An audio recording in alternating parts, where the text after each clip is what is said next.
गरीब मायका। मोहिनी के 3 बेटे थे। पति खूब अच्छा कमाता और बड़े घर के ऐश सब था मोहिनी के जीवन में।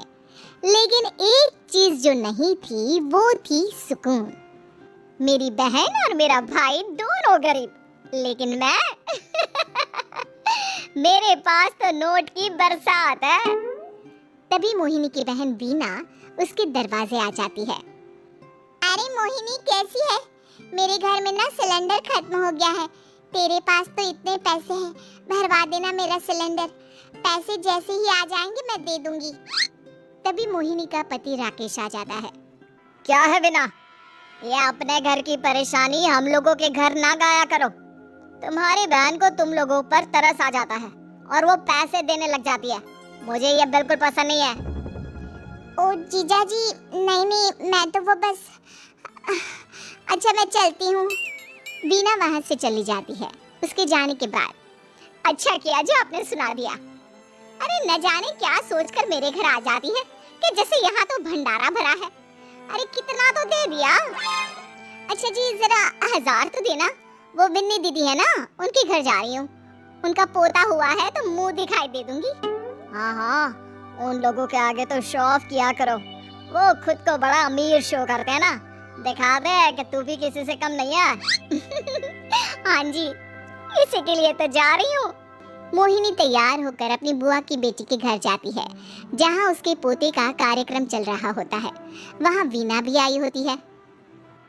अरे वीना, क्या जरूरत थी यहाँ आने की? तेरे घर पर गैस नहीं है तो वो भरा लेती। क्या करूँ मोहिनी, बुआ को बुरा लग जाता नहीं जाती तो। वैसे मेरे पास एक जोड़ा बच्चे का कपड़ा रखा था, वही अपनी चांदी के पायल के साथ देने जा रही हूँ। घर पर गैस थी नहीं, सोचा परिवार यहीं खाना खा लेगा, बाकी सुबह का सुबह देखा जाएगा। मोहिनी को बहन पर दया आ जाती है। वो पर्स से 1000 रुपए निकाल कर दे देती है। ले वीना, लेकिन पैसे वापस कर देना, तेरे जीजाजी हिसाब लेते हैं। मोहिनी भी क्या करती, गरीबी में बहन का सहारा ही उसके जीवन जीने का आधार था। फिर एक रोज, सुनिए, भाई के घर बेटी हुई है, मुझे माँ के पास जाना होगा। अरे उस घर में ना कूलर है ना एसी, कैसे रहोगी तुम? हाँ, वही सोच रही हूँ कि अकेली जाऊं, बच्चों को साथ ना ले जाऊं। चली जाओ, लेकिन ये जो तुम अपने गरीब परिवार से मिलने चली जाती हो ना, मुझे बिल्कुल अच्छा नहीं लगता। पता नहीं मैं भी कैसे मैनेज करती हूँ, लेकिन क्या करूँ। मोहिनी भाई भाभी के घर आती है। मोहिनी, कैसे आना हुआ? तो यहाँ हम लोगों के घर रह लेगी या फिर किसी होटल में रहेगी? क्या हो गया है माँ, मोहिनी को क्यों ऐसे बोल रहे हैं आप? अरे तू नहीं जानती अपनी ननद को, पैसे वाली है ना, तो ऐड कुछ ज्यादा ही है। मोहिनी को माँ की बात का बुरा नहीं लगता है, क्योंकि उसे पता ही नहीं चलता कि माँ उसे जली कटी सुना रही है। वो भाभी की बच्ची के साथ लेन देन करती है और वहाँ से चली जाती है। उसके जाने के बाद, माँ क्यों आप मोहिनी को इतनी सारी बातें सुनाती हो? भाई का बेटा बोल पड़ता है। माँ, क्योंकि दादी जानती है कि बुआ के अंदर घमंड है। सही बोल रहा है मोहन, बहू भले तुझे ना दिखता हो, लेकिन मुझे और मोहन को दिखता है कि वो कितनी घमंडी है। मोहिनी मायके आती है, जहाँ गरीबी के कारण चीजें कम होती हैं। इस मोहन के बच्चे को काम पर लगा दो ना, किसी दुकान या किसी होटल में, बर्तन धो लिया करेगा, कम से कम 4 पैसे और आएंगे घर में। देख मोहिनी, माना तेरे पास पैसा है, लेकिन तेरे भाई के दिन इतने भी बुरे नहीं चल रहे कि वो अपने बच्चे की पढ़ाई रुकवाकर उससे बर्तन धुलवाए। मोहन माँ की ओर देखता है, जैसे आंखों से बोल रहा हो, देख लिया बुआ का हाल। हाँ मोहिनी, बात तो सही है, लेकिन अभी मोहन को पढ़ना है। आखिर तुम भी तो अपने दोनों बेटों को पढ़ा रही हो ना। मेरे बेटों से कैसे कंपेयर कर सकती हैं आप? अरे वो तो कलेक्टर बनेंगे। हाँ, कल को वो मोहन को नौकरी में रख लेंगे, क्यों? मोहिनी कुछ दिन और रहकर चली जाती है। धीरे धीरे दिन बीतता है। मोहन बड़ा होता है और कड़ी मेहनत से सफल भी हो जाता है। मोहिनी, माँ के जाने के बाद तो तुमने भाई भाभी के घर जाना छोड़ ही दिया, क्यों?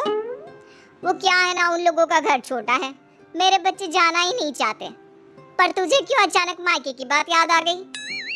यार, मेरा तो मायका है, भाई भाभी है, मेरा तो आना जाना लगा ही रहता है।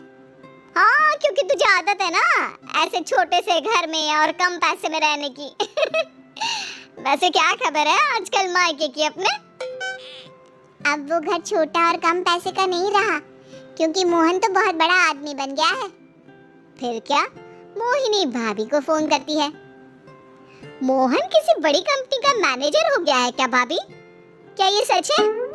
हाँ मोहिनी दीदी, अब तो हम लोगों के गरीबी के दिन कट गए। आपके भाई ने कोई अच्छे कर्म किए होंगे जो हम लोगों का बेटा इतना अच्छा कमा रहा है। देख लो भाभी, पहले भी आपने कई गलतियां की थी, आप थोड़ा संभल कर चलना। भाभी को मोहिनी की बात समझ में नहीं आती कि वो क्या कहना चाहती है। फिर एक दिन बीना मोहिनी से कहती है, मोहिनी, हमारा भतीजा मोहन अच्छा कमा रहा है, क्यों ना मैं अपने बेटे की नौकरी के लिए उससे बात करूं?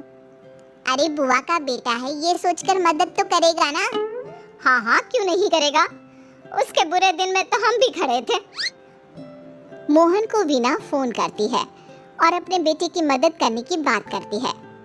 हाँ हाँ बुआ, क्यों नहीं, अब सिद्धार्थ को भेज दे, मैं अपनी ही कंपनी में उसकी नौकरी करवा देता हूँ। दिन बीतते हैं, अब वीना के हालात भी अच्छे हो जाते हैं। क्या बात है वीना, तूने भी कार ले ली, वो भी इतनी अच्छी? हाँ मोहिनी, अपने भतीजे के कारण तो हम लोगों के दिन अच्छे हो गए। उसने सिद्धार्थ की नौकरी लगवा दी है, वो भी शानदार। ठीक है, लेकिन पैसे ख्याल से खर्च करना। वो क्या है ना, पैसे आने आसान है लेकिन संभालने मुश्किल। मोहिनी घर पर अपने पति से बात करती है। देखो ना, सबके पास पैसे हैं, एक वक्त था जब मैं ही अमीर हुआ करती थी। लगता है कि ज्यादा दिन नहीं रह पाओगी, मेरी नौकरी को कुछ साल ही बचे हैं और तुम्हारे दोनों लड़के निकम्मे हैं, उन लोगों को बोलो ना कि नौकरी करे। तभी वहाँ मोहिनी के बेटे भी आ जाते हैं। अरे हमें क्या मोहन समझा है जो दिन रात गधे की तरह काम करते रहे? खैर, दिन फिरते हैं और मोहिनी के पति की नौकरी भी खत्म हो जाती है। मोहिनी क्या करे, थोड़े से पैसे में गुजारा नहीं हो रहा है, तो क्या करे, मेरी समझ में कुछ नहीं आ रहा। मोहन को बोलो ना कि वो इन दोनों के लिए नौकरी देखे, जैसे सिद्धार्थ के लिए नौकरी देखी है। मोहिनी क्या कहती, उसे अपने वो दिन याद आ जाते हैं जब उसने भाभी से मोहन को नौकर बनने की सलाह दी थी। क्या हो गया, क्या सोच रही हो मोहिनी? यही कि वक्त कभी भी किसी का भी पलट सकता है, ऊपर वाले से डर कर रहना चाहिए।